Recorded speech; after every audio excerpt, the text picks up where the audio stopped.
एक धनवान आदमी एक पेड़ पे पत्थर मार रहा था, मगर वो उस पेड़ पे मौजूद फलों को लग नहीं रहे थे। उसका निशाना चूक रहा था।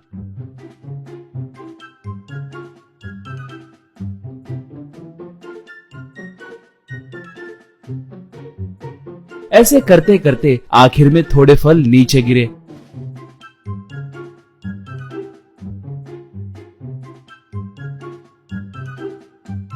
उन्हें उठाकर वो आदमी घर को निकला।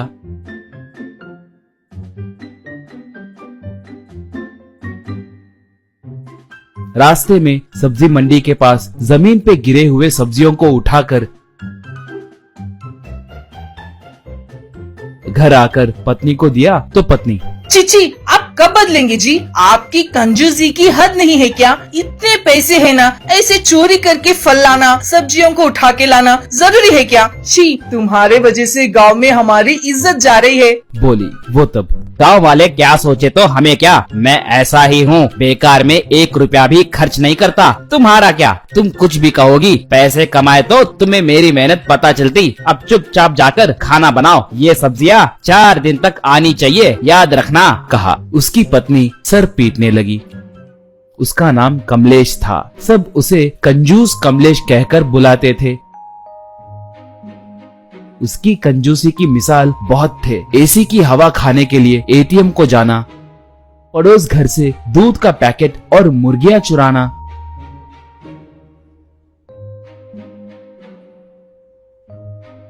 बाइक में से पेट्रोल चुराना, करंट पोल पे चढ़कर बिजली चुराना, बिना अनुमति के दूसरों के तालाब में मछली पकड़ना।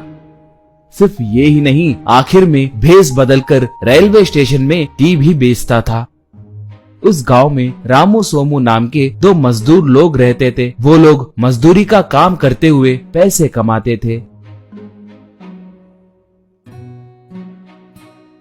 एक बार कमलेश उन दोनों को बुलाकर, भाई हमारे कुएं में से कचरा साफ करना है, उसके लिए 1000 रुपए दूंगा, कहा। रामू तब, सिर्फ 1000 रुपए बहुत कम है जी, कहा। कमलेश तब, भाई आपका मजूरी कितना है मैं अच्छे से जानता हूँ, 1000 रुपए उससे ज्यादा है ना, एक बार सोच के बोलिए, मुझे कोई जल्दी नहीं है, कहा। सोमू तब, ठीक है जी, 1000 के लिए मान रहे हैं, कहा।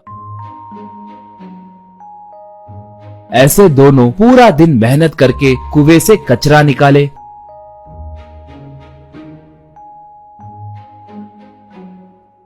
कुएं में का पानी बहुत साफ दिखाई दे रहा था। कमलेश उन्हें 1 रुपया दिया।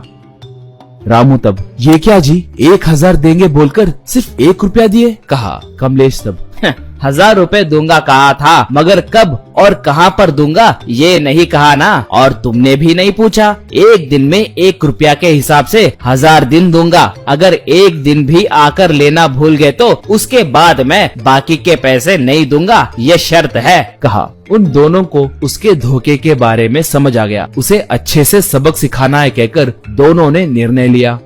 वो दोनों तुरंत उस गांव में मौजूद उनके दोस्त नटराज वालों से जाकर मिले। वो सब नाटक कलाकार थे। उनकी बात सुनकर नटराज वालों को बहुत गुस्सा आया। नटराज तब, उसे सबक सिखाने का आइडिया मेरे पास है, कल ही हमारा नाटक शुरू करेंगे, कहा। अगले दिन कमलेश एक पेड़ के पास फल तोड़ने के लिए आया। उस पेड़ के पीछे 2 लोग बात करने लगे थे। वो दोनों भेष बदले हुए नटराज और उसके दोस्त थे। नटराज एक डॉन के भेष में था, उसका दोस्त उसका असिस्टेंट बना था।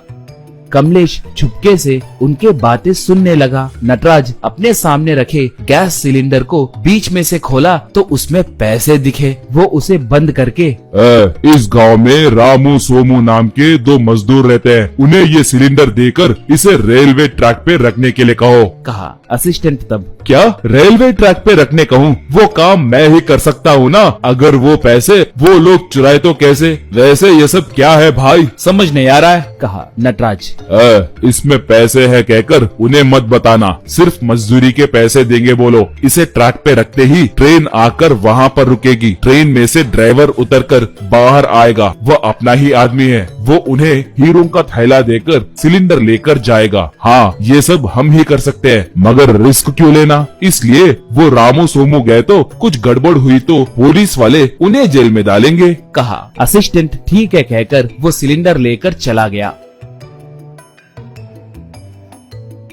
ये सब सुनकर कमलेश के मन में लालच जगी। वो उस रात रामू और सोमू के घर को जाकर वहाँ पर मौजूद सिलेंडर को चुराया।